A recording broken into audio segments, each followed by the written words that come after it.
বিশিষ্ট সাহাবী সাইয়েদনা হযরত মুআবিয়া রাদিয়াল্লাহু তাআলা আনহু ইরশাদ করেছেন, আমি সাহাবী রাসূলুল্লাহ সাল্লাল্লাহু আলাইহি ওয়াসাল্লামের জবান মোবারক থেকে বলতে শুনেছি, নবীজি আমার ইরশাদ করেছেন, আল মুয়াজ্জিনুনা আতওয়ালান নাসি আনাকা, কাল হাসর ময়দানে মুয়াজ্জিনগণ হবেন সবচেয়ে দীর্ঘ ঘাড়ওয়ালা, দীর্ঘ গলাওয়ালা। বলুন সুবহানাল্লাহ। আমরা গাড় বলি এটাকে, মাথা এবং এই কাঁধ এর মাঝ বরাবর যে জায়গাটা, এটাকে আমরা ঘাড় বলে থাকি, ঠিক কিনা বলেন? কথায় কথায় মানুষ রাগ করলে বলে থাকে যে ঘাড় ধাক্কা করে দিয়ে বের করে দেবো, বলে কি বলে না? তাহলে ঘাড় বলতে মাথা এবং কাঁধ এর মাঝ বরাবর 4, 5, 6 আঙ্গুল জায়গা, ঠিক কিনা বলেন? কিন্তু হাসর ময়দানে যারা এই জমিনে আজান দিবে মুয়াজ্জিন, আতওয়ালান নাস আতওয়ালা আনাকান, তাদের ঘাড়টা হবে অনেক লম্বা। সুবহানাল্লাহ বলেন। আমাদের সমাজে রাজহাঁস আছে, রাজহাঁস ঘাড় অনেক লম্বা, ঠিক কিনা বলেন? মাঝে মধ্যে ভিতরে চলে যায় এন্টিনার মতো, আবার যখন দরকার হয় ঘাড়টা 1-1.5 হাত বের করে দেয়, আছে কি নাই? কাল হাসর ময়দানে মুয়াজ্জিনের ঘাড়টা হবে এরকম লম্বা। এর মানেটা কি? এর মানে হলো আল্লাহ রাব্বুল আলামিন এই জমিনের মুয়াজ্জিনদেরকে হাসর ময়দানে এত বেশি সম্মান দিবেন যে তাদের চেহারা সমস্ত হাসরবাসীরা সব জায়গা থেকে দেখতে পারবে। আল্লাহু আকবার। তাহলে তাদের ফজিলত তো খুবই কম, ঠিক কিনা বলেন? আমাদের সমাজের সভাপতি, যে কোনো সবারই হোক না কেন, এটা ভালো হোক খারাপ হোক, সভাপতির চেয়ারটা দেয় এমন জায়গায় যে সব শ্রোতারা দেখতে পায়, ঠিক কিনা বলেন? কাল হাসর ময়দানে মনে হয় যেন এই জমিনের মুয়াজ্জিনরা হবেন সভাপতি। আল্লাহু আকবার। তাহলে মুয়াজ্জিনের ফজিলত আছে কি নাই? এই হাদিসের ব্যাখ্যায় মিরকাতুল মাফাতি শরহু মিশকাতিল মাসাবিহ এর ভিতরে আল্লামা মোল্লা আলী কারি রাহিমাহুল্লাহ তাআলা লিখেছেন, ফা ইন্নান নাসা ইয়াউমাল কিয়ামাতি ইয়াকুনুনা ফিল আরাকি বিকদরি আমালিহিম, কাল হাসর ময়দানে মানুষেরা তাদের আমল অনুযায়ী ঘামের ভিতরে হাবুডুবু খাইতে থাকবে। নাউযুবিল্লাহ বলেন। যার আমল, নেক আমল একেবারেই কম, ওই লোকটা এমন হবে যে জমিন খুঁজে পাবে না, ঘামের ভিতরে শুধু সাঁতার কাটতে থাকবে। বলুন নাউযুবিল্লাহ। যার আমলটা তার চেয়ে একটু ভালো, সে জমিন খুঁজে পাবে, তার ঘাম হবে গলা পর্যন্ত বা মুখ বরাবর। যার আমল তার চেয়ে একটু খারাপ, সে আরেকটু নিচে বুক বরাবর। যার আমল আরো খারাপ, তার ঘাম হবে মাজা বরাবর। যার আমল আরো বেশি খারাপ, এভাবে করতে করতে করতে করতে এমন পর্যায়ে যাবে যে যার আমল সবচেয়ে ভালো, সে ঘাম খুঁজে পাবে না। আল্লাহু আকবার। তাহলে আমল খারাপ হলে ওই লোকটা ঘামের ভিতরে সাঁতার কাটতে থাকবে। এখন যেই লোকটার ঘাড়টা থাকবে লম্বা, ওই লোকটার ঘাম যদি নিচে থাকেও ওই লোকটার শ্বাস প্রশ্বাস নিতে করতে কোনো সমস্যা হবে না, ঠিক কিনা বলেন? যখন পানি এসে যায়, বন্যায় পানি এসে যায়, মানুষটা যদি কোনো একটা ট্যাক খুঁজে পায় যেখানে সে দাঁড়াতে পারে, তাহলে ওই লোকটা কমপক্ষে জীবন বাঁচাতে পারে, ঠিক কিনা বলেন? এই জমিনের মুয়াজ্জিনরা তারা মানুষ, ঠিক কিনা বলেন? আমাদের মতো মানুষ, তারা বাজারে যায়, তারা সদাই করে, তারা স্ত্রী পরিজন আছে, কথায় কথায় চলাফেরায় তাদের গুনাহ হতেও পারে, ঠিক কিনা বলেন? হতেও পারে না, হয়েই যায়, নিষ্পাপ না, নবীরা শুধুমাত্র নিষ্পাপ, ঠিক কিনা বলেন? এখন এই গুনাহের কারণে যদি কাল হাসর ময়দানে মুয়াজ্জিনকে ঘামের ভিতরে হাবুডুবু খাইতে হয়, মুয়াজ্জিনের ঘাড়টা যেহেতু লম্বা থাকবে, সুতরাং মুয়াজ্জিন যেখানেই হোক সে জমিনটা খুঁজে পাবেই পাবে। আল্লাহু আকবার।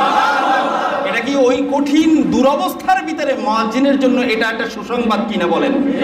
ভাইয়েরা আমার, বুখারীর বর্ণনা এসেছে, সাইয়েদনা হযরত আবু সাঈদ খুদরি রাদিয়াল্লাহু তাআলা আনহু থেকে বর্ণিত, তিনি বলেন, ক্বালা রাসূলুল্লাহ সাল্লাল্লাহু আলাইহি ওয়াসাল্লাম, লা ইয়াসমাউ মুদা সাউতিল মুআদ্দিনিন জিন্নুন ওয়ালা ইনসুন ওয়ালা শাইউন ইল্লা শাহিদা লাহু ইয়াউমাল কিয়ামা।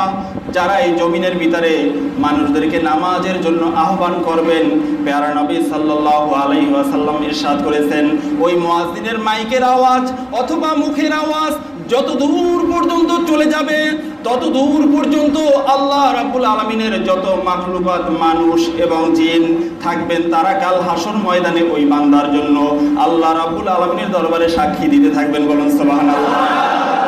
আল্লাহর কাছে বলবেন, সব ইনস এবং জিন, মানুষ এবং জিন সকলে গিয়ে বলবেন, সমস্ত মাখলুকাত গিয়ে বলবেন, আল্লাহ এই লোকটাকে সারা জীবন শুনেছি মানুষকে মসজিদে আহ্বান করতো নামাজের জন্য। সুবহানাল্লাহ বলেন।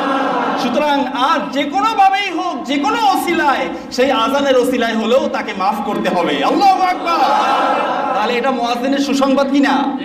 দেখেন এখানে বলা হয়েছে ইনসুন ওয়ালা জিন্নুন ওয়ালা শাই, মানুষ জাতি, জিন জাতি, ওয়ালা শাই, এই কথাটা হলো আম কথা। এই শাইয়ের ভিতরে মুহাদ্দিসিন কেরামগণ ব্যাখ্যা করেছেন, চাই সেটা মরা জিনিস হোক, চাই সেটা জীবন্ত জিনিস হোক, মানে হলো সেটা জড় বস্তু হোক অথবা জীবন্ত হোক, যে কোনো মাখলুকাত যার পর্যন্ত গিয়ে মুয়াজ্জিনের আজানের ধ্বনি পৌঁছবে, কাল হাসর ময়দানে ওই জড় বস্তু পর্যন্ত আল্লাহর দরবারে ওই মুয়াজ্জিনের পক্ষে সাক্ষী দেবেন। আল্লাহু আকবার। তাহলে এটা মুয়াজ্জিনের জন্য সুসংবাদ কিনা বলেন?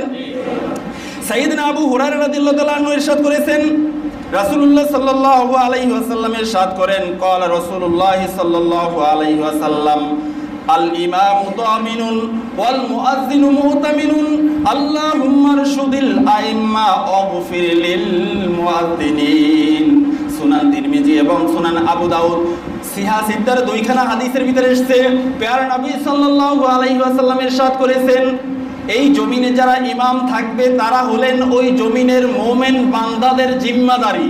সুবহানাল্লাহ। ওয়াল মুআজ্জিনু মুতামিনুন, আর মুআজ্জিন যিনি হবেন তারা ওই জমিনের মানুষের আমানতদারি। আল্লাহু আকবার। তাহলে বোঝা গেল ইমাম সাহেব যিনি, মুয়াজ্জিন সাহেব যিনি, তারা ওই সমাজের সবচেয়ে ভালো মানুষ। ঠিক কিনা বলেন? যার পক্ষে সাক্ষী দিয়েছেন প্যারা নবী সাল্লাল্লাহু আলাইহি ওয়াসাল্লাম। শুধু এখানেই শেষ নয়, নবীজি আমার এই ঘোষণা দেওয়ার পরে নিজের জবান মুবারক থেকে ইমাম সাহেবের জন্য এবং মুয়াজ্জিন সাহেবের জন্য দোয়া করেছেন, আল্লাহুম্মা রশুদিল আইম্মা, ও আমার আল্লাহ, আমার এই জমিনে, আপনার এই জমিনে যতগুলো মসজিদ থাকবে, যতগুলো মসজিদের যত ইমাম সাহেব থাকবেন, তাদের সকলকে আপনি সিরাতে মুস্তাকিম দান করেন। সুবহানাল্লাহ। ওয়াগফির লিল মুআজ্জিনিন, আর যারা মানুষকে নামাজের জন্য আহ্বান করবেন ওই সমস্ত মুয়াজ্জিনদের গুনাহগুলোকে আপনি ক্ষমা করে দেন। বলুন সুবহানাল্লাহ। এখন এই যে প্যারা নবী সাল্লাল্লাহু আলাইহি ওয়াসাল্লামের পক্ষ থেকে দোয়া, ইমাম সাহেবদেরকে আল্লাহ হেদায়েত দান করেন, মুয়াজ্জিন সাহেবদেরকে আল্লাহ আপনি গুনাহ মাফ করে দেন, নবীজির দোয়া কবুল হয় কি হয় না? হয় কি হয় না? বন্ধুরা আমার, এই হাদিসের ব্যাখ্যায় আল্লামা মোল্লা আলী কারি রাহিমাহুল্লাহ তাআলা উনি লিখেছেন, ইন্নাল মুআদ্দিনিনা ওয়াল মুতালাব্বিনিনা ইয়াখরুজুনা মিন কুবুরিহিম। নবীজির এই দোয়া আল্লাহ রাব্বুল আলামিন কবুল করে নিয়েছেন বিধায় কাল হাসর ময়দানে যখন মুয়াজ্জিনরা কবর থেকে উপরে উঠবে এবং যারা হজের জন্য ইহরাম পরিধান করে ওই সমস্ত হাজী সাহেবরা যখন কবর থেকে উপরে উঠতে থাকবে, তখন ইউআদ্দুনাল মুআদ্দিনু, মুআজ্জিনরা কবর থেকে উঠবে আজান দিতে দিতে। সুবহানাল্লাহ। ওয়ায়ুলাব্বিল মুতালাব্বি, এবং যারা তালবিয়া পাঠ করেছে খানায় কাবায় গিয়ে, হেরেম শরীফে গিয়ে, ওই সমস্ত হাজী সাহেবরা কাল হাসর ময়দানে কবর থেকে উঠবে লাব্বাইক আল্লাহুম্মা লাব্বাইক তালবিয়া পাঠ করতে করতে। বলুন সুবহানাল্লাহ। তাহলে দেখেন কি সুসংবাদ, কাল হাসর ময়দানে যেখানে পিতা ছেলেকে চিনবে না, স্বামী স্ত্রীকে চিনবে না, সেই সময় মুয়াজ্জিন উঠবে আযান দিতে দিতে, মানে উনি ওনার আল্লাহকে চেনেন। আল্লাহু আকবার। আর যিনি তালবিয়া পাঠ করেছেন, হেরেম শরীফে গিয়ে হজ করেছেন, এই হাজী সাহেব উঠবেন লাব্বাইক আল্লাহুম্মা লাব্বাইক, ও আমার আল্লাহ, কিয়ামত কায়েম হয়ে গেছে, আপনি আমাদেরকে ডাক দিয়েছেন, আমি আপনার বান্দা আপনার সামনে উপস্থিত হয়েছি। বলো সুবহানাল্লাহ। তাহলে এই লোকের কি আর কোনো বিপদ থাকবে? আর কোনো বিপদ থাকবে বলেন? এত বিশাল ফজিলত মুয়াজ্জিনের, এটা দেখে হযরত সাইয়েদনা ওমর ফারুক রাদিয়াল্লাহু তাআলা আনহু উনি একটা উক্তি করেছেন, যেই উক্তিটা এসেছে মিরকাতুল মাফাতিহ দ্বিতীয় খণ্ড 358 সাফার ভিতরে আল্লামা মোল্লা আলী কারি রাহিমাহুল্লাহ তাআলা লিখেছেন, ওমর রাদিয়াল্লাহু তাআলা আনহু ইরশাদ করেছেন, লাউ কুনতু আতিকুল আযানা মাল খলিফি লা আযানতু।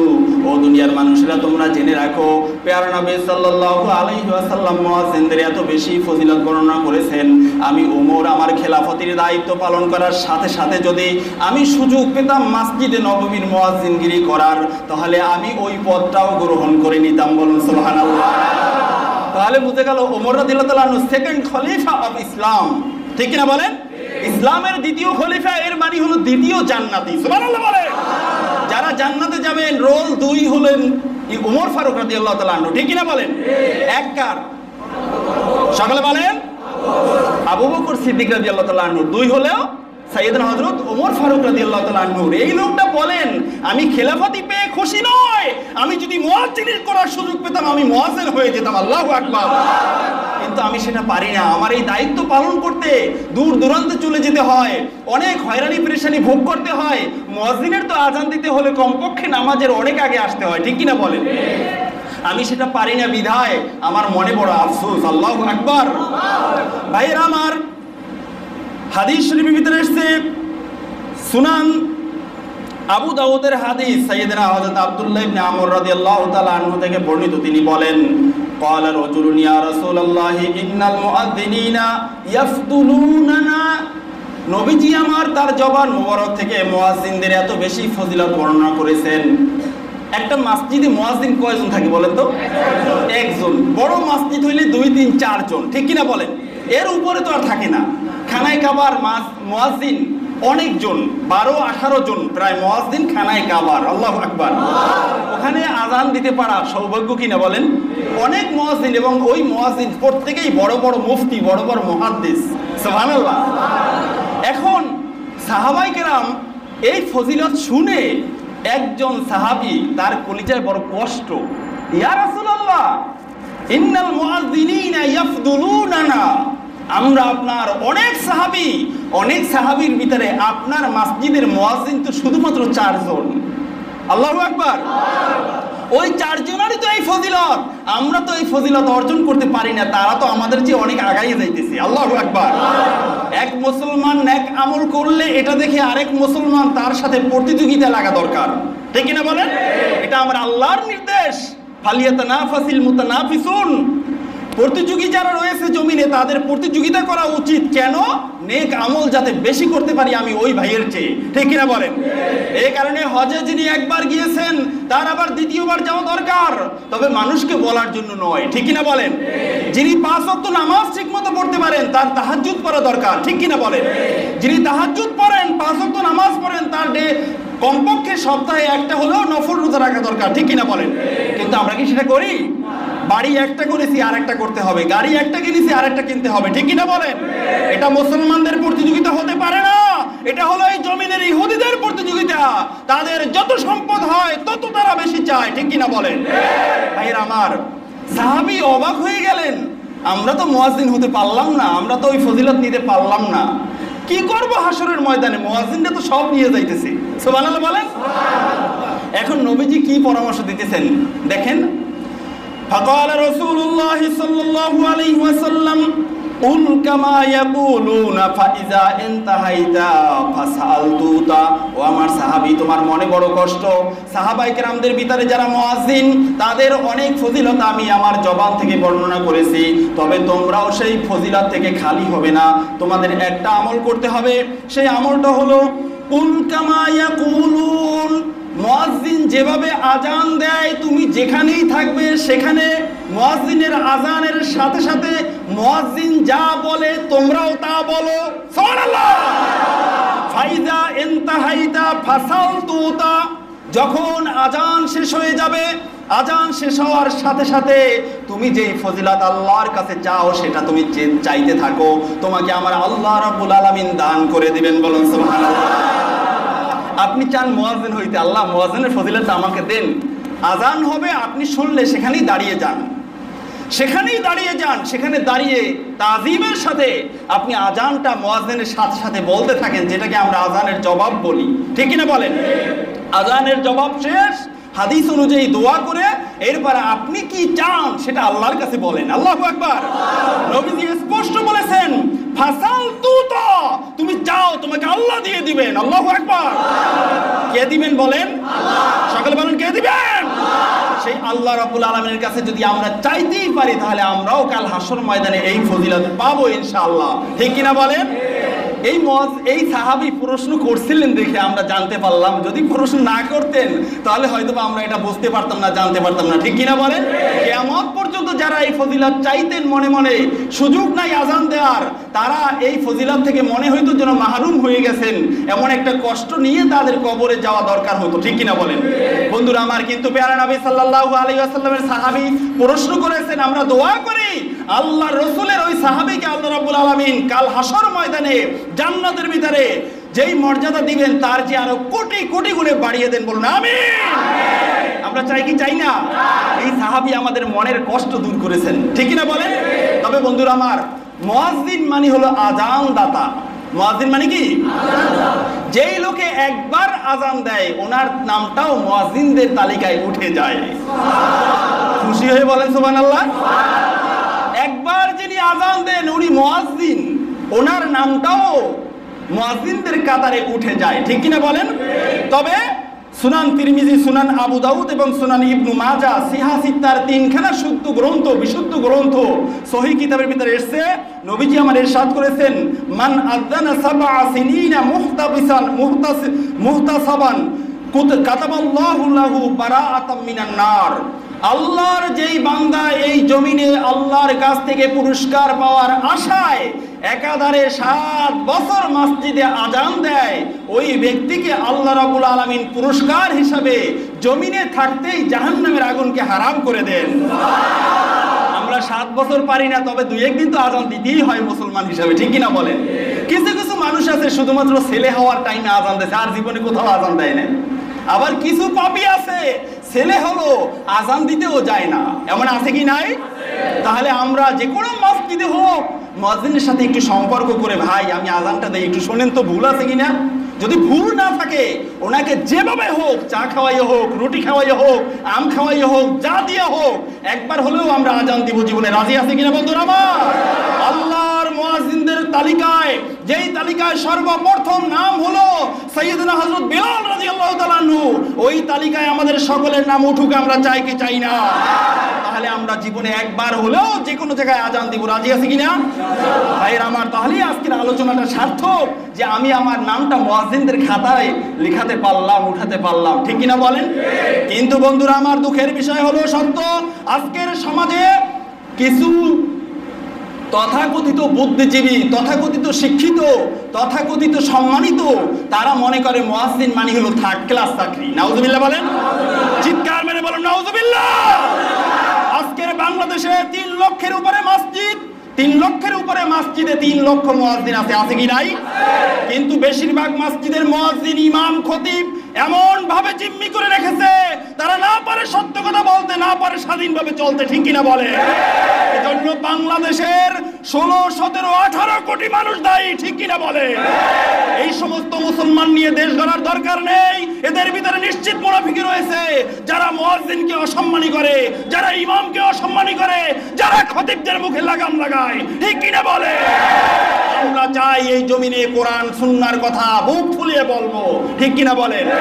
আমরা মুয়াজ্জিনদের দলে আছি, আমরা ইমাম সাহেবদের দলে আছি, আমরা খতিব সাহেবদের দলে আছি, এর মানে হলো আমরা কোরআন সুন্নাহ ইজমা কিয়াসের পক্ষে আছি, ঠিক কিনা বলেন ভাইরা। আমরা রাজি আছেন সকলে? সত্য কথা বলবেন, সত্য পথে চলবেন, রাজি আছেন কিনা? সকলে রাজি আছেন কিনা? মসজিদের সাথে সংশ্লিষ্ট যারা, তাদের সাথে মুমিনের সম্পর্ক। কাল হাসর ময়দানে 7 শ্রেণীর মানুষকে আল্লাহ আরশের নিচে ছায়া দিবেন, ওই ঘামের ভিতরে সবাই হাবুডুবু খাইতে থাকবেন। এর ভিতরে একটা দল হলো কলবুহু মুআল্লাকুম বিল মাসাজিদ, যাদের অন্তঃকরণটা মসজিদের সাথে সম্পৃক্ত থাকে। আল্লাহু আকবার। মুয়াজ্জিন যেথায় যাক তার কলবটা মসজিদে থাকে, না জানি চাকরিটা যায়, ঠিক কিনা বলেন। ইমাম সাহেব যেটাই যায় তার কলবটা মসজিদের সাথে থাকে, ঠিক কিনা বলেন। তাহলে বোঝা গেল মসজিদের সাথে সংশ্লিষ্ট যারা, ইচ্ছায় অনিচ্ছায় তাদের কলব মসজিদের সাথে বন্ধন করা আছে, ঠিক কিনা বলেন। এই ওসিলায় তো আল্লাহ কাল হাসর ময়দানে মাফ করতে পারেন, ঠিক কিনা বলেন। তাহলে আমরা মসজিদকে ভালোবাসবো কিনা? সকলে বলেন ভালোবাসবো কিনা? মসজিদের সাথে সংশ্লিষ্ট যারা রয়েছেন তাদেরকে ভালোবাসবো কিনা? আল্লাহ রাব্বুল আলামিন কবুল করুক, বলেন আমিন। মাসআলাতুল আযান, আযানের সাথে সংশ্লিষ্ট কিছু কথা, খুব দ্রুত কথা বলবো, কথাগুলো মনে রাখবেন ইনশাআল্লাহ। মাসআলাতুল আযান, আযানের সাথে সংশ্লিষ্ট কিছু মাসআলা। আযান দিতে হবে ওযু করে, আজান দিতে হবে কেবলামুখী হয়ে, 2 আঙ্গুল কানের ভিতরে ঢুকিয়ে হাইয়া আলাস সালাহ হাইয়া আলাল ফালাহ বলার সময় ডানে বামে তাকাতে হবে, মুখ ঘুরাতে হবে। এবং ওয়াক্তের পূর্বে আজান দিলে আজান হবে না। এই কারণে ফজরের ওয়াক্তে আজান গ্রাম অঞ্চলে অনেক জায়গায় হয় না, আজান দিয়ে দেয়। মুয়াজ্জিন উঠছে আগে, ওই চিন্তায় তো ঘুম নাই, আগে উঠে আগে আজান দিয়ে ফেলাইছে, এদের আজান হবে না, আজান আবার দিতে হবে ওখানে। ভাইয়ের আমার, এরপরে আজানের ভিতরে তারজি নাই। তারজি মানে হলো হাইয়া আলাস সালাহ হাইয়া আলাল ফালাহ। দেখবেন অনেক মসজিদের মুয়াজ্জিন এটাকে স্টাইল করে হাইয়া আলাস সালাহটা খুব দ্রুত বলে প্রথমবার, এরপরে হাইয়া আলাস সালাহ টান দেয় একেবারে 4 আলিফ। আছে না অনেক জায়গায়, রেডিওতে অনেক সময় শুনবেন। বললাম শিক্ষার জন্য। আবার হাইয়া আলাল ফালাহ প্রথমবার খুব দ্রুত বলে, দ্বিতীয়বার টান দেয় একেবারে অনেক বড়। এখন হাইয়া আলাস সালাহ না, হাইয়া আলাল কি, আশহাদু আল্লা ইলাহা ইল্লাল্লাহ আশহাদু আন্না মুহাম্মাদুর রাসূলুল্লাহ। আশহাদু আল্লা ইলাহা ইল্লাল্লাহ 2 বার বলি আমরা আযানে, ঠিক কিনা বলেন? এরপরে আশহাদু আন্না মুহাম্মাদুর রাসূলুল্লাহ আমরা 2 বার বলি, ঠিক কিনা বলেন? এই 2 বারের প্রথমবার আশহাদু আল্লা ইলাহা ইল্লাল্লাহ আশহাদু আন্না মুহাম্মাদুর রাসূলুল্লাহ 2 বারের প্রথমবার খুব দ্রুত বলা, দ্বিতীয়বারকে অনেক টেনে বলা, এটাকে বলা হয় তারজি। এটা অনেক জায়গায় করে থাকে, প্রত্যেক বাইকের ভিতরে এরকম করে থাকে, কিন্তু এটা করা বৈধ নয়। এটা করেছেন শুধুমাত্র একজন মুয়াজ্জিন। নবীজির জামানায় 4 জন মুয়াজ্জিন ছিলেন। আমরা শুধু বিলাল রাদিয়াল্লাহু তাআলা আনহুর নাম জানি, ঠিক কিনা বলেন? আর আরেকজন আছেন ওমর ইবনু উম্মে মাকতুম, আরেকজন হলেন আবু মাহজুরা রাদিয়াল্লাহু তাআলা আনহু। এই আবু মাহজুরা রাদিয়াল্লাহু তাআলা আনহু উনি শুধুমাত্র একজন সাহাবী যিনি তারজি করতেন। প্রথম আওয়াজটা একটু শর্ট করতেন, দ্বিতীয় আওয়াজটা অনেক দীর্ঘ করতেন। কেন করতেন? শুধু ওনার জন্যই খাস, এটা অন্য কোনো উম্মতের জন্য খাস নয়। এখানে অনেক সুন্দর একটা ঘটনা আছে, অন্য কোনো সময় সম্ভব হলে আমি বলবো ইনশাআল্লাহ। এখন সময়ের দিকে তাকিয়ে আমি একটু সামনে এগিয়ে যাই। তাহলে আজানের বাক্যের এক বাক্য শর্ট আর এক বাক্য দীর্ঘ, এটা বলা যাবে না, মনে থাকবে ইনশাআল্লাহ। এরপরে আসেন আজানের জবাব। একটু আগে যে হাদিস আমরা শুনলাম, নবীজির সাহাবী বললেন, ইয়া রাসূলুল্লাহ, মুয়াজ্জিনরা তো সব লইয়ে যাইতেছে, আমরা কিভাবে এটা অর্জন করব? নবীজি বলছেন, কুলু কামা ইয়াকুলুল মুয়াজ্জিনুন, মুয়াজ্জিনরা যেভাবে বলে তুমিও সেভাবে বলো, তুমি পেয়ে যাবে। সুবহানাল্লাহ বলেন। এখন এ ব্যাপারে হাদিস এসেছে, হাদিস হলো মুসলিম শরীফের হাদিস। হযরত আব্দুল্লাহ ইবনে আমর রাদিয়াল্লাহু তাআলা আনহু থেকে বর্ণিত, তিনি বলেন রাসূলুল্লাহ সাল্লাল্লাহু আলাইহি ওয়াসাল্লাম ইরশাদ করেছেন, ইযা সামিতুমুল মুয়াজ্জিনুনা ফাকুলু মিসলা মা ইয়াকুলু, যখন তোমরা শুনবে মুয়াজ্জিনরা আযান দেয়, তখন মুয়াজ্জিন যেটা বলে তোমরা সেটা বলো। সুবহানাল্লাহ বলেন। মুয়াজ্জিন আযানে যা বলে তোমরা সেটা বলো, মানে হলো মুয়াজ্জিনের শুরু থেকে শেষ পর্যন্ত মুয়াজ্জিন বলবে, এরপরে মাঝখানে থামবে, ওই থামার টাইমে আপনি বলে ফেলবেন। এরপরে কি, সুম্মা সাল্লু আলাইয়া, আযান শেষ হয়ে গেলে আমি নবীর উপরে তোমরা দরুদ শরীফ পড়ো। নবীর উপরে কি পড়তে হবে? দরুদ শরীফ পড়তে হবে। ফাইন্নাহু মান সাল্লা আলাইয়া সালাতান সাল্লাল্লাহু আলাইহি বিহা আশরান, কারণ হলো আমার উপরে যে একবার দরুদ শরীফ পড়বে, আল্লাহ তাআলা তার উপরে 10টা রহমত নাযিল করবেন।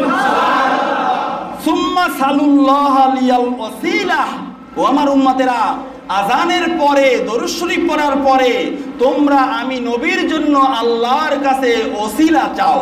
সুবহানাল্লাহ বলেন। ওসিলা চাও। ওসিলাটা কি? ফাইন্নাহা মানজিলাতুন ফিল জান্নাহ, ওসিলা হলো জান্নাতের একটা উঁচু অনেক মর্যাদাপূর্ণ একটা মাকাম। সুবহানাল্লাহ বলেন। মর্যাদাপূর্ণ একটা স্টেজ, মর্যাদাপূর্ণ একটা অবস্থান। লা ইয়ামবাগি ইল্লা লিআবদিন মিন ইবাদিল্লাহ, আল্লাহর ওই উঁচু অবস্থানটা আল্লাহর এই জমিনে ১৬ লক্ষ পয়গাম্বার, কোটি কোটি কোটি কোটি উম্মত, এই উম্মতের ভিতরে আল্লাহর এই বান্দাদের ভিতরে শুধুমাত্র একজন মানুষে ওইটা লাভ করতে পারবে, অর্জন করতে পারবে। আল্লাহু আকবার। তাহলে ওই জায়গাটার দাম আছে কি নাই? আছে কি নাই? নবীজি আমার বলেন, ও আরজু আন আকুনা আনা হুয়া, ও আমার উম্মতেরা, তোমরা জেনে রাখো, আমি আল্লাহর রাসূল আশা করি আমি আল্লাহর দয়ায় ওই জায়গাটা আমি পাবো। আল্লাহু আকবার। ওই জায়গাটার নাম হলো ওসিলা। ওই জায়গাটার নাম কি? ওসিলা। তোমরা আজানের পরে দোয়া করো, কারণ আজানের পরে দোয়া কবুল হয়। দোয়ার ভিতরে আল্লাহর কাছে দোয়া করো, ও আমার আল্লাহ আমাদের নবীকে ওই ওসিলাটা দান করেন। সুবহানাল্লাহ বলেন।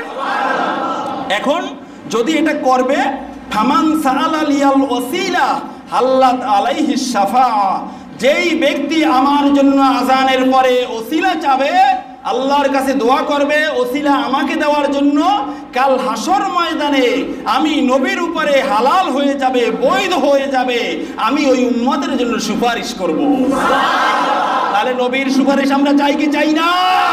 তাহলে বুঝে গেল সহজেই, আপনি যদি প্রত্যেক আজানের পরে আজানের দোয়াটা পড়েন, ওই আজানের দোয়ার ভিতরে ওসিলা আছে কি নাই? আছে কি নাই? ভাইয়ের আমার, আজানের দোয়ার ভিতরে আমরা কি পড়ি? আল্লাহুম্মা রাব্বা হাযিহিদ দাওয়াতিত তাম্মাহ ওয়াস সালাতিল কাইমাহ আতি মুহাম্মাদানিল ওয়াসিলাতা ওয়াল ফাদিলাহ ওয়া বা'আথহু মাকামান মাহমুদানিল্লাযী ওয়া'আদতাহ হাল্লাত লাহু শাফাআতি ইয়াউমাল কিয়ামাহ। আমার যেই উম্মত এতটুকু পরিমাণ দোয়া করবে আমার জন্য, কাল হাসর ময়দানে আমি নবীর উপরে তার জন্য শাফাআত করাটা বৈধ হয়ে যাবে। বলেন সুবহানাল্লাহ। পরবর্তীতে যে হাদিসখানা বললাম, এই হাদিসখানা সহিহ বুখারীতে আসছে। আগের যে হাদিসখানা বললাম, ওই হাদিসখানা মুসলিম শরীফে আসছে।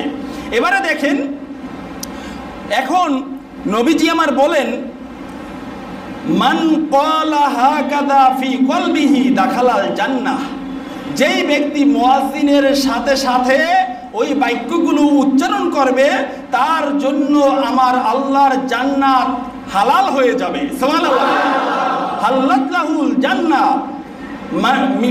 দাখালাল জান্নাহ, ওই লোকটা নির্দ্বিধায় আল্লাহর জান্নাতে প্রবেশ করবে, যেই লোকটা মুয়াজ্জিনের সাথে সাথে মুয়াজ্জিনের কথাগুলো বলবে। এখন এখানে ওলামায়ে কেরামদের ইখতিলাফ রয়েছে। মুহাদ্দিসিনে কেরামগণ অনেক কথা বলেছেন। আজানের জবাব, আল জওয়াবুল আযান, জবাবের আজানের জবাবটা হলো কিসমান, দুই প্রকার। একটা হলো কওলি আর একটা হলো ফেলি। কওলি হলো মুয়াজ্জিনের কথার সাথে সাথে আপনিও উচ্চারণ করবেন, এটাকে বলা হয় কওলি জবাব। আর মুয়াজ্জিন ডাক দিয়েছেন হাইয়া আলাস সালাহ, নামাজের দিকে আসো, আপনি ওযু করে তাড়াতাড়ি মসজিদে চলে গেছেন, এটা হলো ফেলি জবাব। এখন কথা হলো, আমরা কি ফেলি জবাব দিব না কওলি জবাব দিব? কওলি জবাব দিলে এটার হুকুমটা ইসলামে কি, আর ফেলি জবাব দিলে এটার হুকুমটা ইসলামে কি? এভাবে প্রশ্ন আসে কি আসে না বলেন? এখানে মুয়াজ্জিন আজান দেওয়ার সাথে সাথে প্রত্যেক সবল সুস্থ বালেগ পুরুষ ওযু করে নামাজের প্রস্তুতি নিয়ে মসজিদে চলে যাবে, এই জবাবটা হলো ওয়াজিবুন বিল ইত্তেফাক।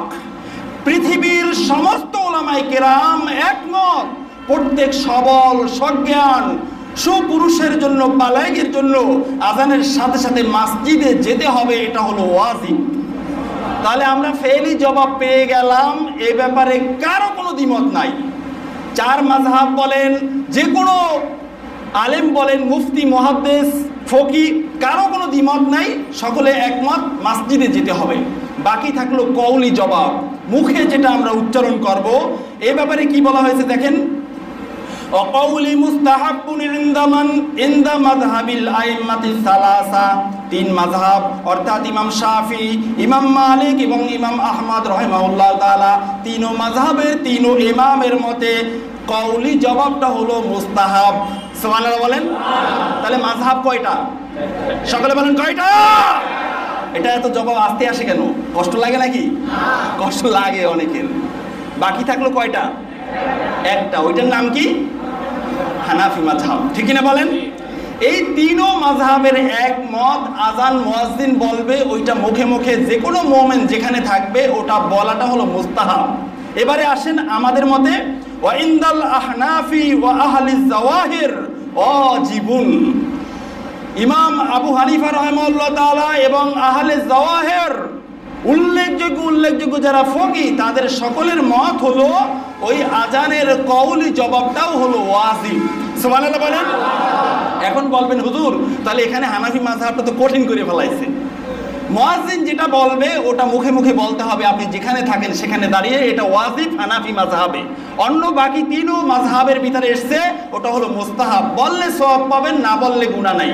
হানাফি মাযহাব বলা হয়েছে যে না বললে গুনাহ হবে, ওয়াজিব তরকের গুনাহ হবে। তাহলে ব্যাপারটা কেমন হলো? ইমাম আজম আবু হানিফা রাহিমাহুল্লাহ তাআলা এই পৃথিবীর উম্মতের জন্য হাদিস থেকে এমন মাসআলা ইস্তেমবাদ করেছেন যে একজন মানুষ, তার উপরে জামাত ওয়াজিব, তার উপরে নামাজ ফরজ। এখন এখানে যদি আযানের কওলি জবাবটাকে মুস্তাহাব করে ছেড়ে দেওয়া হয়, তাহলে এমন একটা জামানা আসবে মুসলমান বিভিন্ন কাজে কর্মে ব্যস্ত থাকবে, কোন জায়গা থেকে আযান হয়ে যায় তারা সেটা উপলব্ধি করতে পারবে না, আর এর কারণে তারা জামাত হারিয়ে ফেলবে। এই কারণে ইমাম আজম আবু হানিফা রাহিমাহুল্লাহ তাআলা বলছেন যে না, আজান কখন হয় কান খাড়া করে শোনো, কান খাড়া করে শুনলেই হবে না, তাজিমের সাথে দাঁড়িয়ে দাঁড়িয়ে আজানের মৌখিক জবাবটা আগে দাও, আজান শেষ হলে ওযু করে মসজিদে চলে যাও। আল্লাহু আকবার। তাহলে ইমাম আজম আবু হানিফা রাহিমাহুল্লাহ তাআলার এই মত যদি কেউ মানে, তাহলে কাল হাসর ময়দানে এই লোকটা বেশি কামিয়াব হবে, ঠিক কিনা বলেন? তাহলে দেখেন, এখানে ইমাম আজম আবু হানিফা রাহিমাহুল্লাহ তাআলার সাথে একমত পোষণ করে বাহারুর রায়েক, সারা পৃথিবী বিখ্যাত ফতুয়ার কিতাব, যেই ফতুয়ার কিতাব হারামাইন, মাকতাবাতুল হারামাইনের শরীফাইনের ভিতরে রয়েছে। খানায় কাবার একটা মাকতাবা আছে, আপনারা যারা হাজী সাহেব রয়েছেন, যারা মক্কা মুকাররমায় গিয়েছেন, অনেকেই জানে না খানায় কাবা থেকে প্রায় 3.5 কিলো দূরে এই মাকতাবাটা অবস্থিত।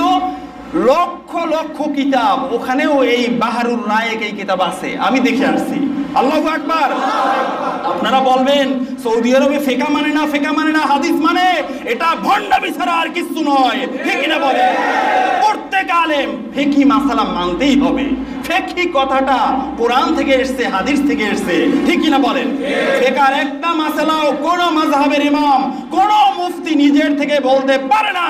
নবীজি আমার বলেছেন, যারা এটা বলে তারা নিজেরা গোমরাহ, যারা সেটা শোনে তারাও গোমরাহ। কাল হাসর ময়দানে ওই নিজেদের থেকে বলনেওয়ালা, শুননেওয়ালা, আমল করনেওয়ালার একই জায়গা হবে জাহান্নাম। নাউযুবিল্লাহ। বন্ধুরা আমার, এরপরে দেখেন ফতুয়া স্বামীর ভিতরেও একই মাসালা এসছে যে কওলি জবাবটা দেওয়া হলো ওয়াজিব। এরপরে কাবেরীতে এসছে, এরপরে ফাথুল কাদিরে এসছে, দুরুল মুখতারের ভিতরে এসছে, এই সব কিতাবের ভিতরে লেখা হয়েছে কওলি জবাবটা হলো ওয়াজিব। সুবহানাল্লাহ বলেন। তাহলে আমরা কওলি জবাব দেব কি দেব না? দেব কি দেব না? সকলে রাজি আছি কি না? ভাইয়েরা আমার, এখন কথা হলো যে আমরা আজানের জবাব কুলু কামা ইয়াকুলুল মুয়াজ্জিন, নবীজি বলছেন যেভাবে বলে মুয়াজ্জিন সেভাবেই তোমরা বলো। তাহলে এখানে একটু ভিন্নতা রয়েছে, হাদিসের ভিতরেই পাওয়া যায়। যখন আশহাদু আন্না মুহাম্মাদুর রাসূলুল্লাহ এবং হাইয়া আলাস সালাহ এবং হাইয়া আলাল ফালাহ বলা হয়, এই দুই বাক্যের ভিতরে লা হাওলা ওয়ালা কুওয়াতা ইল্লা বিল্লাহ এটা বলতে হবে। as-সালাতু খায়রুম মিনান নাওম, এই সময় সাদাকতা ও বাররতা বলতে হবে। এবং কদ কামাতিস সালাহ যখন ইকামতের ভিতরে বলা হয় তখন আকামাহাল্লাহু ওয়া আদামাহা, এই শব্দ দুটো উচ্চারণ করতে হবে। এই একটু ভিন্নতা আছে। আর এর সাথে সাথে আমি আরেকটা কথা বলতে চাই, আশহাদু আন্না মুহাম্মাদুর রাসূলুল্লাহ, যখন এই কালিমা বলে মুয়াজ্জিন আযান দেয় তখন অনেকে বলে আশহাদু আন্না মুহাম্মাদুর রাসূলুল্লাহ, অনেক বলে সাল্লাল্লাহু আলাইহি ওয়াসাল্লাম, আবার কেউ কিছু একটা পড়ে এই আঙ্গুলে চুমা দিয়ে চোখে লাগায়। আছে কি নাই? আছে কি নাই? বন্ধুরা আমার, এই যে বলাটা আসলে শুদ্ধ কোনটা এটা আমরা জানবো। এর আগে আমরা আরেকটা ব্যাপারে সমাধান করব, সেটা হলো মুসলিম শরীফের হাদিসে এসেছে, নবীজি আমার বলেছেন সুম্মা সাল্লু আলাইয়া, আযান শেষ হওয়ার পরে তোমরা আমার উপরে দরুদ শরীফ পড়ো, তারপরে তোমরা ওই দোয়াটা পড়ো, আল্লাহুম্মা রাব্বা হাযিহিদ দাওয়া, ঠিক কিনা বলেন? এই দোয়াটার ভিতরেও আবার কয়েকটা শব্দ অনেকে বাড়িয়ে বলে। যেমন একটা শব্দ আছে ওয়াল ফাদিলাহ, এরপরে কেউ কেউ দুটি শব্দ বাড়ায় আদ-দারাজাতার রাফিয়া, মানে সুউচ্চ মাকাম। আবার সর্বশেষ কথা যে বলা হয়েছে আল্লাযী ওয়া'আদতা, এরপরে অনেকে আবার লাগায় ইন্নাকা লা তুখলিফুল মিয়াদ। আমাদের সমাজে এই শব্দগুলো নিয়ে অনেকেই অনেক বিভ্রান্তিতে থাকে। কেউ কেউ বলে থাকে এভাবে বড় বড় মসজিদের ইমাম খতিব যে এটা বলা যাবে না, এটার কোনো অস্তিত্বই নেই। নাউযুবিল্লাহ বলেন। বন্ধুরা আমার, স্পষ্ট কথা মনে রাখবেন, ওই যে আজানের দোয়াটা আমি একটু আগে বলেছিলাম, ওই দোয়াটা এসছে মুসলিম শরীফের ভিতরে কিন্তু এবং বুখারী শরীফের ভিতরে, কিন্তু ইন্নাকা লা তুখলিফুল মিয়াদ এবং হলো আদ-দারাজাতুর রাফিয়া, এই তিনও শব্দ বাড়িয়ে বাইহাকি শরীফের ভিতরে হাদিস আসছে। সুবহানাল্লাহ বলেন। এখন বাইহাকি শরীফ অনেকে চোখেই দেখে নাই, ওই হাদিস কোত্থেকে পড়বে আর বলবে কোত্থেকে? এক কথায় বলে দেয় যে এটা হাদিসে নাই, ওটা বেদাত। এর মানে হলো রাসূলুল্লাহ সাল্লাল্লাহু আলাইহি ওয়াসাল্লামের মর্যাদাকে বাড়াতে বলতেছে আল্লাহর কাছে, এটা বেদাত হয়ে গেল। নাউজুবিল্লাহ বলেন, নাউজুবিল্লাহ বলেন। এরপরে দেখেন, আমি আপনাদেরকে একটু এবারটা পড়ে শোনাই। রাওয়াহুল বাইহাকি ফি আখিরিহি ইন্নাকা লা তুখলিফুল মিয়াদ ওয়া ক্বালা ইবনুল হাজার ফি শারহিল মিনহাজ ওয়া জিয়াদাতি ওয়া দারাজাতুর রাফিয়া ওয়া খাতামাহু বি ইয়া আরহামার রাহিমিন। এই কিতাবের ভিতরে আদ-দুরুল মুখতারের ভিতরে ইন্নাকা লা তুখলিফুল মিয়াদ কোথাও কোথাও বিভিন্ন মুফতিয়ানে কিরামরা বলেছেন ইয়া আরহামার রাহিমিন। আল্লাহর কাছে দোয়াটা করার পরে আল্লাহর কাছে বলবে, ও সবচেয়ে রহমতের মালিক, আপনি আমার দোয়াটা কবুল করে নেন। আল্লাহু আকবার। এই পর্যন্ত যদি কেউ বলে তার কথায় কোনো ভিত্তি নেই, এটা বলা যাবে না। সুবহানাল্লাহ বলেন। এখন তাহলে আমরা যদি কেউ এই ধরনের শব্দ বাড়িয়ে বলে, বলুক, কোনো সমস্যা নেই। এখন নবীজি বলছেন, মুসলিম শরীফের হাদিসে এসেছে, আজান শেষ হলে তোমরা আমার উপরে দরুদ শরীফ পড়ো, এরপরে আমার জন্য ওসিলার দোয়া করো। এখন আজানের পরে দরুদ শরীফ কোথাও শুনছেন যে আজান শেষ আশহাদু আল্লা ইলাহা ইল্লাল্লাহ এরপরে একটা দরুদ শরীফ পড়ছে? শুনছেন কোথাও? পড়ে না। অনেক জায়গায় আছে দোয়াটা খুব জোরে জোরে মাইকে পড়ে, পড়ুক, কোনো সমস্যা নেই, কিন্তু ওই দোয়া এবং আজানের মাঝখানে দরুদ শরীফ, এটা হাদিস সমর্থিত। মুসলিম শরীফের হাদিস, নবীজি সরাসরি বলছেন তোমরা আমার উপরে দরুদ শরীফ পড়ো, তারপরে দোয়া করো। আল্লাহু আকবার। তাহলে আজানের পরে দরুদ শরীফ আছে কি নাই? সকলকে জবান খুলতে হবে, আছে কি নাই? এটা আমার কথা না, মুসলিম শরীফের হাদিস, মুসলিম শরীফের হাদিস। এরপর যা আসেন, আমাদের সমাজে অনেক জায়গায় ফিতনা দেখা দেয় আজানের আগে দরুদ শরীফ পড়া নিয়ে। অনেকে সালাম দেয়, আসসালাতু আসসালামু আলাইকা ইয়া রাসূলুল্লাহ, অনেকে আবার দরুদ শরীফ পড়ে, অনেকে আবার আজানের আগে এসে অনেক দোয়া দরুদ বিভিন্ন কিছু পড়ে, এরপর নাতে রাসূল গায়, সঙ্গীত গায়, হামদ গায়, এভাবে আছে কি নাই? দেখেন, আজানের পরে দরুদ শরীফের কথা আছে, সকল উলামায়ে কেরাম একমত, আজানের আগে দরুদ শরীফের কোনো হাদিস নেই। তবে যদি কেউ আজানের আগে দরুদ শরীফ পড়ে, তাকে তিরস্কার করার কোনো অধিকার কোনো মুসলমানের নাই। আল্লাহু আকবার। আমি বলতেছি কথাগুলো ভালো করে ব্রেন সাফ করে শুনবেন। বাইনাল ইফরাতি ওয়াত তাফরিদ আই বিল ইতিদাল, বাড়াবাড়িও নয়, শিথিলতাও নয়। আমি মাঝ বরাবর সত্য কথাটা, যেহেতু এখানে বাংলাদেশের অনেক ডিস্ট্রিক্টের অনেক লোকজন আছেন, ঠিক কিনা বলেন? অনেক জায়গা থেকে অনেক সময় ফোন আসে, হুজুর আজানের আগে দরুদ শরীফ পড়া বৈধ কিনা? এমন প্যাচ লাগাই যায়, বেদাত বেদাত বলে মাথা ফাটাফাটি পর্যন্ত হয়। বন্ধুরা আমার, একটা কথা মনে রাখবেন, করা যাবে না, হারাম, এটা যদি বলতেই হয় তার পক্ষে দলিল লাগবে, ঠিক কিনা বলেন? যেহেতু আজানের পরে দরুদ শরীফের কথা আছে, কেউ যদি নবীজির মহব্বতে আজানের আগে দরুদ শরীফ পড়েই থাকে, তাকে আমি ঘৃণা করতে পারবো না, তার বিরুদ্ধে আমি ঝগড়া করতে পারবো না, যেহেতু আমি মুসলমান। কেউ যদি না করে, তাকে পড়তে বাধ্য করার দরকার নাই, কারণ এটা পড়া একান্ত তার মহব্বতের ব্যাপার, ঠিক কিনা বলেন? আমার এই কথার ভিতরে কোনো বাড়াবাড়ি আছে? আছে। তাহলে দেখেন, এরপরে দেখেন, আমি বলবো আজানের আগে যদি দরুদ শরীফ পড়াটা, অনেকে বলে কি এটাও আজানের অংশ হয়ে যায়। মানুষ নাকি মনে করে যারা এই ধরনের ঝগড়া করে, এই ঝগড়াতে এবং পক্ষে বিপক্ষে উভয়ের কথা আমি অনেক কথা অনেক জায়গা থেকে শুনেছি। যারা বিপক্ষে বলে তারা বলে, হুজুর এই আগে যদি সালাতু সালাম পড়ে, এটাও তো আজানের অংশ হয়ে যায়। আমি বললাম কেন এটা আজানের অংশ হয়? কারণ মানুষ শুনে মনে করবে আসসালাতু আসসালামু আলাইকা ইয়া রাসূলুল্লাহ, এটাও আজানের অংশ। তাহলে আমি পাল্টা প্রশ্ন করলাম যে আপনাদের এলাকার একটা লোক বিবাহ করেছে খুব দেখে শুনে, সুন্দরী একটা বউ, সম্ভ্রান্ত ফ্যামিলির একটা মেয়ে। এখন মেয়ে আসার পরে স্বামীকে বলতেছে যে স্বামী গো, তুমি দাড়ি রাখতে পারবে না, তোমাকে দাড়ি প্রত্যেকদিন শেভ করতে হবে। স্বামীটা ছিল ধার্মিক। স্বামী বলে স্ত্রী গো আমার, কেন আমি দাড়ি রাখবো না? স্ত্রী বলতেছে আমার বাবার মুখে দাড়ি আছে, তোমার মুখেও যদি দাড়ি থাকে মানুষে তোমাকে আমার বাবা বলবে। চিৎকার মেরে বলুন নাউযুবিল্লাহ। তাহলে এটা কি মেনে নিবেন? ওই স্ত্রীকে বলবেন খুব বুদ্ধিমতী? না। তাহলে আপনি কেন বলেন আসসালাতু আসসালামু আলাইকাকে মানুষ আযানের অংশ বলবে? এটা তো ওই মহিলার কথা, ঠিক কিনা বলেন? তাহলে আগে যদি আসসালাতু আসসালামু আলাইকা ইয়া রাসূলুল্লাহ বললে আযানের অংশ হয়, এই জমিনে নামাজি বেনামাজি মুসলমান নামে মাত্র সে জানে আল্লাহু আকবার আল্লাহু আকবার, আল্লাহর মহত্বের ধ্বনি দিয়ে আযান শুরু হয়, ঠিক কিনা বলেন? তুমি এটা নিয়ে বাড়াবাড়ি করো, এর মানে হলো মনের ভিতরে আল্লাহর রসুলের রফে দারাজাত শান ও মান নিয়ে কথা বললে সমস্যা। আল্লাহর রসুলের মান ও সম্মানকে বৃদ্ধি করতে চায় না এমন একটা রং, এমন একটা গন্ধ তার থেকে বের হয়, ঠিক কিনা বলে? ভাইরা আমার দেখেন, এখানেই শেষ নয়, আমি আরো বলতে চাই।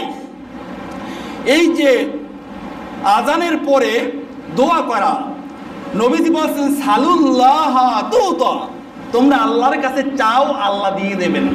আমি বললাম যে ইমাম সাহেব হুজুর আমাকে তাড়াতাড়ি একটা টিস্যু দেন। আমি টিস্যু দেন কই, আমি এমনি মুখ ঘুরাইয়ে থাকলাম, হাত দুইটা বগলের ভিতরে নিয়ে রাখলাম। এটা তাহলে উনি আমাকে দেবেন কই? মাথার উপরে। কোথায় দেবেন?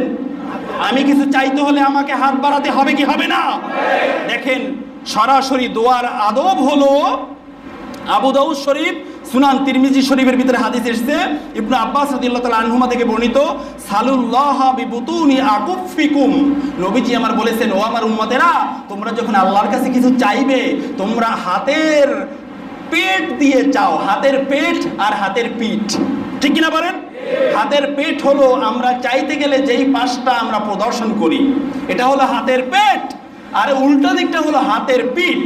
নবীজি আবার স্পষ্ট করে বলেছেন ওয়ালা তাসআলুহু বিজুহুরিহা, খবরদার সাবধান, তোমরা দোয়া করতে গিয়ে এভাবে চাও, তোমরা আল্লাহর সাথে হটকারিতে করতে গিয়ে এভাবে হাতের পিঠ দিয়ে চাইও না, খবরদার। বলুন সুবহানাল্লাহ। তাহলে দোয়া করার আদব আছে কি নাই? শুধু এখানেই শেষ নয়, দেখেন ফাইজা ফারাকতুম ফামসাহু বিহা উজুহাকুম, যখন তোমরা আল্লাহর কাছে চাওয়াটা শেষ করবে তোমাদের হাতটা তোমরা চেহারায় মুছে নাও। সুবহানাল্লাহ বলেন। আমি আল্লাহর কাছে হাত তুলেছি, আল্লাহ বরকতময়, আল্লাহ আমার হাতে বরকত দিয়েছেন, আমার দোয়া কবুল করেছেন, এই আশা এই ইতমিনান নিয়ে আমার বরকতটা আমার সবচেয়ে আপাদা মস্তকের সম্মানিত জায়গা চেহারায় আমি মুছে নিলাম। আল্লাহু আকবার। তাহলে দোয়ার আদব আছে কি নাই? নবীজি বলছেন আমার জন্য তোমরা ওসিলা চাও। এখন আল্লাহর কাছে নবীজির জন্য ওসিলা চাইবেন, যেই ওসিলা চাইলে নবীজি বলছেন আমার ওই উম্মতটার জন্য আমার শাফাত অবধারিত হয়ে যায়। আপনি কি চাইবেন হাত নামাইয়া না হাত উঠাইয়া? সকালে বলেন হাত উঠাইয়া না হাত নামাইয়া? তাহলে আযানের পরে হাত উঠাইয়া দোয়া করলে কোনো সমস্যা আছে? যদি কেউ সমস্যা বলে সে সমস্যা নিয়ে থাকুক, আমরা হাত উঠিয়ে দোয়া করব, তাতে কারো কিছু আসে আর যায় না, আমাদের যেন কেউ বাধা না দেয়, ঠিক কিনা বলে? ভাইয়ের আমার, এখানেই শেষ নয়। দেখেন নবীজি আমার আযানের ভিতরে আশহাদু আন্না মুহাম্মাদুর রাসূলুল্লাহ আমরা বলি কি বলি না? এই আশহাদু আন্না মুহাম্মাদুর রাসূলুল্লাহ বলার টাইমে দেখবেন কিছু কিছু এলাকায় মানুষেরা এই নখে চুমু দিয়ে চোখে লাগায়, আছে কি নাই? এখন এই ব্যাপারে দেখেন শরীয়তের বিধানটা কি? আমাদের সকল মাদ্রাসায় আলিয়া বলেন কওমিয়া বলেন সব মাদ্রাসায় একটা তাফসির আছে, তাফসিরের নাম হলো তাফসিরে জালালাইন। 357 পৃষ্ঠার ভিতরে 13 নম্বর হাসিয়া, সল্লু আলাইহি ওয়া সাল্লিমু তাসলিমা, এই আয়াতের তাফসির করতে গিয়ে কি বলা হয়েছে দেখেন, কুবলাতুল ইবহামাইনে ইনদা শাহাদাতি সানিয়া, আশহাদু আন্না মুহাম্মাদুর রাসূলুল্লাহ দুইবার আযানের ভিতরে যে বলে, এই বলার সময় আঙ্গুলে বৃদ্ধাঙ্গুলে চুমু দেওয়া প্রসঙ্গে, এটার নাম কি? সকলে বলেন বৃদ্ধাঙ্গুল। এই বৃদ্ধাঙ্গুলিতে চুমু দেওয়ার প্রসঙ্গে দেখেন কি বলা হচ্ছে। আমি আমার কথা বলতেছি না, মনে চাইলে মানবেন, মনে না চাইলে না মানবেন, যে মানে তার বিরুদ্ধে জিহাদ ঘোষণা করার দরকার নাই, ঠিক কিনা বলেন? যে করে তাকে তিরস্কার করার দরকার নাই, যে না করে তার বিরুদ্ধেও ঝগড়া করার দরকার নাই। মানলে মানুক, না মানলে না মানুক, এটা আল্লাহর রসুলের আর ওই উম্মতের ব্যাপার, ঠিক কিনা বলে? এই জমিনে যত জন বান্দা তত ধরনের সম্পর্ক আল্লাহর রসুলের সাথে, ঠিক কিনা বলেন? একজন আরেকজনের স্টেজে নয়, একই জান্নাতে থাকবে, বহুরূপী নিয়ামত কম বেশি থাকবে। কারো গাছ থাকবে 5 লাখ, কারো থাকবে 4.5 লাখ। কেন? সে সুবহানাল্লাহ বেশি পড়ছে, তার কারণে তার গাছ বেশি। সরাসরি হাদিস, একবার সুবহানাল্লাহ পড়বেন জান্নাতের ভিতরে গাছ লাগানো হবে। সুবহানাল্লাহ বলে। বন্ধুরা আমার, এখানে বলা হয়েছে তাফসিরের ভিতরে, এই তাফসিরের বর্ণনা করতে গিয়ে এই মুফাসসির উনি এই ঘটনাটাকে আনছেন, এই তাফসিরটা করছেন, উনি ওনার নিজের থেকে বলেন নাই, উনি অনেকগুলো কিতাবের রেফারেন্স এখানে আনছেন। তার কারণ উনি জানেন এই উম্মতের ভিতরে একটা ফিতনাবাজ হবে, যাদের এমন টার্গেট থাকবে আল্লাহর রসুলের মহব্বতের কথা বললেই তারা বেদাতের সুর উঠিয়ে দেবে। তারা যাতে আমাকে বেদাতি বলতে না পারে, এই কারণে শুনে রাখো আমি আমার থেকে বলি নাই, এই কিতাবের ভিতরে আসছে। আল্লাহু আকবার। আমরা ওই কথাগুলো উপস্থাপন করতেছি। ইন্নালিস সালাতি ওয়াত তাসলিমাতি মাওয়াতিন, নবীজির উপরে দরুদ ও সালাম পড়ার অনেক জায়গা আছে। সুবহানাল্লাহ বলেন। অনেক ক্ষেত্র আছে যেই জায়গায় নবীজির উপরে দরুদ ও সালাম পড়তে হয়, যেমন নামাজের ভিতরে আমরা দরুদ শরীফ পড়ি, ঠিক কিনা বলেন? আজানের পরে দরুদ শরীফ পড়ার কথা মুসলিম শরীফের হাদিসে আসছে, তাহলে এই জায়গাগুলো দরুদ শরীফ পড়তে হয়, ঠিক কিনা বলেন? নুরুল যে একটা কিতাব আছে, এই কিতাবের ভিতরে আসছে দোয়াই কুনুতের পরে দরুদ শরীফ পড়ার কথা। অথচ আমরা দোয়াই কুনুত পড়ি নামাজে, বেতের নামাজে, দরুদ শরীফ কয়জনে জানে? দরুদ শরীফ পড়তে হয় এই মাসালাও অনেককে শুনায় না, কারণ দরুদ শরীফ পড়া বেদাত। নাউযুবিল্লাহ বলেন। নুরুল ইদা, এটা কওমি মাদ্রাসায় পড়ানো হয়। আমি কওমিতে যখন পড়ছি তখন এটা পড়ছি, কিতাবটা আমার কাছে এখন আছে। এই কিতাবের ভিতরে সরাসরি এসছে যখন দোয়া কুনুত পড়া শেষ তখন নবীজির উপর সল্লু আলান নবীজি, সুবহানাল্লাহ বলে। নবীর উপরে দরুদ শরীফ পড়ো, তারপরে আল্লাহু আকবার বলে রুকুতে যাও, সুবহানাল্লাহ বলে। ভাইয়ের আমার, ফামিনহা, নবীজির উপরে দরুদ শরীফ পড়ার, সালাম দেওয়ার অনেক জায়গা আছে। তার ভিতরে একটা হলো আইয়ুসাল্লিয়া ইনদা সিমাই মুহাম্মাদিন ইসমিহি শারীফি ফিল আযান, আযানের ভিতরে নবীজির নাম শোনার পরে দরুদ ও সালাম পাঠ করা, এটাও একটা ক্ষেত্র, এটাও একটা জায়গা। সুবহানাল্লাহ বলেন। ওই কিতাবের ভিতরে আসছে। যেমন উনি বলেছেন ক্বালা আল কুহুস্তানি, ইমাম কুহুস্তানি অনেক উঁচু মাপার মুফাসসির এবং মুহাদ্দিস, উনি ওনার কিতাব শরহুল কাবীরের ভিতরে উল্লেখ করেছেন। ওই শরহুল কাবীরে কানজুল ইবাদ নামক কিতাব থেকে আনা হয়েছে। কি আনা হয়েছে?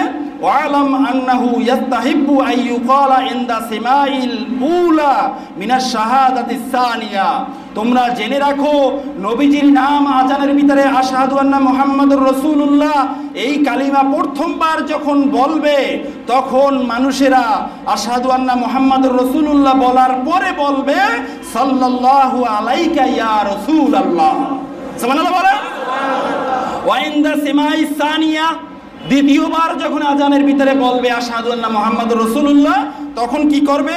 কুররাতা আইনি বিকা ইয়া রাসূলুল্লাহ, ইয়া রাসূলুল্লাহ আপনার ওসিলায় আমার চোখকে আল্লাহ তাআলা সিক্ত করে দেখ, বলুন সুবহানাল্লাহ, শীতল করে দেখ, শান্তি করে দেখ, শান্তিময় করে দেখ, এই দোয়া পড়বে।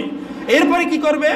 সুম্মা ইয়াকুলু আল্লাহুম্মা মাতইনি বিসাম'i ওয়াল বাসারি বাদা ওয়াদি'iজ যাফারিল ইবহামাইনি আলাল আইনি ফাইন্নাহু সাল্লাল্লাহু আলাইহি ওয়াসাল্লাম কাইদান লাহু ইলাল জান্নাহ। এরপরে ওই ব্যক্তি আল্লাহুম্মা মাতইনি বিসাম'i ওয়াল বাসারি বলার পরে ইবহামাইন এই বৃদ্ধাঙ্গুলির ভিতরে চুমু দিয়ে তার দুই চোখের ভিতরে রাখবে। এর ফায়দা হলো যেই ব্যক্তি এই আমল করবে কাল হাসর ময়দানে আমার রাসূল তাকে টেনে জান্নাতের ভিতরে দাখিল করে দেবে। এত আস্তে বললেন, অনেকের বিশ্বাস হয় না মনে হয়। বিশ্বাস হোক আর না হোক, ঝগড়া করার দরকার নাই, আমি কিতাবের রেফারেন্স দিয়ে বলতেছি, ঠিক না বলেন? ভাইয়ের আমার, এখানেই শেষ নয়। দেখেন ওয়াজাকারা আদ-দাইলামি, দাইলামি শরীফ, ইমাম দাইলামি লিখেছেন। এই দাইলামির ভিতরে ফিল ফেরদাউস নামক কিতাবের রেফারেন্স দিয়ে বলা হয়েছে মিন হাদিস আবি বকর সিদ্দিক, আবু বকর সিদ্দিক রাদিয়াল্লাহু তাআলা আনহু থেকে মারফু সূত্রে হাদিস, মানে হলো সাহাবী বলেছেন আমি নবীজি থেকে শুনেছি। সুবহানাল্লাহ বলেন। কি বলেছেন দেখেন, মান মাসাহাল আইনা বিবাতিনি আন মিলাদিস সাব্বা বাইতে বাদা তাকবিলিহিমা ইনদা কওলিল মুয়াজ্জিন আশহাদু আন্না মুহাম্মাদুর রাসূলুল্লাহ ওয়া ক্বালা আশহাদু আন্না মুহাম্মাদান আবদুহু ওয়া রাসূলুহু রাদিতু বিল্লাহি রাব্বান ওয়া বিল ইসলামি দীনান ওয়া বি মুহাম্মাদিন সাল্লাল্লাহু আলাইহি ওয়া সাল্লাম নাবিয়্যা হাল্লাত লাহু শাফাআতি বল সুবহানাল্লাহ। এই কিতাবের ভিতরে এসেছেন মারফু সূত্রে আবু বকর সিদ্দিক রাদিয়াল্লাহু তাআলা আনহু বলেছেন, নবীজি আমার বলেছেন, যেই লোক আশহাদু আন্না মুহাম্মাদুর রাসূলুল্লাহ শোনার পরে তার দুইটি আঙ্গুল সাব্বা বাতাইন বলা হয়, এই দুইটা আঙ্গুলকে চুমু দেওয়ার পরে সে চোখের ভিতরে রাখবে এবং বলবে আশহাদু আন্না মুহাম্মাদান আবদুহু ওয়া রাসূলুহু রাদিতু বিল্লাহি রাব্বান ওয়া বিল ইসলামি দীনান ওয়া বি মুহাম্মাদিন নাবিয়্যা হাল্লাত লাহু শাফাআতি, আমার ওই উম্মতের জন্য আমার শাফাত বৈধ হয়ে যাবে। সুবহানাল্লাহ। তাহলে কিতাবে আছে কি নাই? আছে। শুধু এখানেই শেষ নয়, ওয়া কাযা রুইয়া আনিল খাদার আলাইহিস সালাতু ওয়াস সালাম, এই জমিনে দুইজন নবী জীবন্ত, একজন হলেন খিজির আলাইহিস সালাতু ওয়াস সালাম, ওনার থেকে বলা হয়েছে যে উনিও এরকমই বর্ণনা করেছেন, নবীজির নাম আজানে শোনার পরে এই দোয়াগুলো পড়লে তার জন্য ওই ফজিলত অবধারিত। সুবহানাল্লাহ বলেন। হাশিয়াতুত তাহতাবি আলা মারাকিল ফালাহ কওমি মাদ্রাসায় পড়ানো হয়। এই কিতাবের ভিতরে এভাবে এসেছে এবং শরহে নুরুল ইজের ভিতরে এসছে, শরহে নুরুল ইজেই হলো মারাকুল ফালা। এরপরে আব্দুরুল মুখতার ও হাসিয়া ইবনে আবিদিনের ভিতরে এই একই ধরনের বর্ণনা এসছে, এবং মুজিবাতুর রহমা ও আজাইমুল মাগফিরা এই কিতাবের ভিতরে একই ধরনের বর্ণনা এসছে। এরপর ফাতোয়া আর শায়েখ ইলিয়াস আল মাদানি এই কিতাবের ভিতরেও একই ধরনের বর্ণনা এসছে। রাসূলুল্লাহ সাল্লাল্লাহু আলাইহি ওয়াসাল্লাম এভাবেই বলেছেন, যারা এভাবে করবে তাদের জন্য এই ফজিলত। তবে মিফতাহুস সাআদাহ শায়েখ জাদাফি শরহি আলাল বিকায়া ফি বাবিল আদান এই কিতাব এবং কুররাতুল আইনি বি ফাতওয়া উলামাইল হারামাইন মক্কা এবং মদিনার ইমামদের ফতোয়া সম্বলিত কিতাব। এরপরে হলো জামিউর রুমুস এই কিতাবের ভিতরে আরেকটা বর্ণনা এসছে। বর্ণনাটা হলো আবু বকর সিদ্দিক রাদিয়াল্লাহু তাআলা আনহু ইস্তামাল আদানা ফালাম্মা বালাগাল মুয়াজ্জিনু কালিমাতাশ শাহাদাতি বিইরসানি রাসূলিল্লাহি সাল্লাল্লাহু আলাইহি ওয়াসাল্লাম। আবু বকর সিদ্দিক রাদিয়াল্লাহু তাআলা আনহু আযানকে খুব মনোযোগ সহকারে শুনতেছিলেন। যখনই আশহাদু আন্না মুহাম্মাদুর রাসূলুল্লাহর কাছে আসছে তখন তিনি তার হাতে চুমু দিয়ে, এই দুই ইবহাম বৃদ্ধাঙ্গুলিতে চুমু দিয়ে উনি ওনার চোখের ভিতরে রাখছেন। নবীজি সাথে সাথে ধরে ফেললেন, ও আবু বকর। ফাকাল রাসূলুল্লাহ সাল্লাল্লাহু আলাইহি ওয়াসাল্লাম লিআইয়ি শাইইন সানাতা হাযা, তুমি এভাবে কেন করলে? এটা তোমাকে কে শেখাইলো? এই দিন তুমি কোথায় পাইলে? তখন আবু বকর সিদ্দিক রাদিয়াল্লাহু তাআলা আনহু বললেন, ক্বালা শারাফান বিইসমিকা ওয়া তায়াম্মুনান বিহি ইয়া রাসূলুল্লাহ, বাস ইয়া রাসূলুল্লাহ, আপনাকে তো আমি জীবনের চেয়েও বেশি ভালোবাসি, আপনার নাম মুবারককেও আমি ভালোবাসি, আপনার নাম মুবারকের সম্মানে, আপনার নাম মুবারক থেকে বরকত হাসিলের জন্য আমি এভাবে করেছি। আল্লাহু আকবার। ফাকালা রাসূলুল্লাহ সাল্লাল্লাহু আলাইহি ওয়াসাল্লাম মা আহসানা হাযা, আবু বকর তুমি আমার মহব্বতে এত সুন্দর কাজ করতে পারলে? সুবহানাল্লাহ বলেন। এর মানে নবীজি অনেক ঘৃণা করছেন না? ঘৃণা করছেন না? পছন্দ করছেন? এরপরে নবীজি কি বলতেছেন দেখেন, ফামান আমিলা বিহি ফাকাদ আমানা মিনার রমদে, ও আবু বকর উম্মতকে জানিয়ে দাও, তোমার এই আমলের মতো যেই আমার উম্মত আমল করবে ওই উম্মতের চোখে কোনোদিন সমস্যা হবে না। সুবহানাল্লাহ। চোখে ভাইরাস লাগে কি লাগে না? চোখ লাল হয়ে যায়। তাহলে এই আমলটা যারা করবে নবীজি বলছেন তাদের এই সমস্যা হবে না। তাহলে এই যে গেল রাসূলুল্লাহ সাল্লাল্লাহু আলাইহি ওয়াসাল্লামের নাম মোবারকের পরে আলোচনা শুনে, নবীজির নাম শুনে চোখে চুমা দেওয়া, এটা কি বেদাত বলে যারা করে তাদেরকে ঘৃণা করা যাবে? আর যারা করে না তাদেরকেও ঘৃণা করে গালিগালাজ করার কোনো দরকার মনে থাকবে কথা ইনশাআল্লাহ। যারা করবে মুস্তাহাব সওয়াব পাবে, তাদের সাথে নবীজির মহব্বত বাড়বে। যারা করবে না, যে অবস্থা আছে ও অবস্থায় থাকুক, তারা রাতে তাহাজ্জুদ পড়বে, অন্যান্য ইবাদত করবে, এটার মাধ্যমে আল্লাহ রাসূলের সম্পর্ক বাড়বে। ঠিক কিনা বলেন? সুতরাং ইফরাত ও তাফরিদ, ঝগড়া করার কোনো দরকার নেই। আজকের সারা পৃথিবীতে মুসলমান জাতি সবচেয়ে নিগৃহীত, লাঞ্ছিত, অপমানিত এবং বঞ্চিত একটাই কারণ, এ ধরনের খুঁটিনাটি আমল নিয়ে ঝগড়া করে। ঠিক কিনা বলেন? আমরা ঝগড়া করতে চাই না। নবীজির শানে যেখানে যেভাবে দরকার আমরা ততটুকু কতটুকু শান মান আলোচনা করতে চাই, আমল করতে চাই, ঠিক কিনা বলেন? যারা করবে না তারাও মুসলমান, তারা আমাদের ভাই, তারা ওই জায়গায় থাকুক, তাদের সাথে আমাদের কোনো ঝগড়া নেই, ঠিক কিনা বলেন? আমরা সকলে রাজি আছি কিনা বন্ধুরা আমার? আজানের উপরে অনেক কথা, আগামী জুমায় কি শুনবেন এই আলোচনা? শুনবেন আরো আলোচনা? খুব মজার ঘটনা আছে সাহাবায়ে কেরামদের জামানায়, শুনবেন ইনশাআল্লাহ? তাহলে আজকে তো সময় অনেক হয়ে গেল, রাগ করছেন? আল্লাহ রাব্বুল আলামিন সবাইকে বুঝ দান করে, আমিন।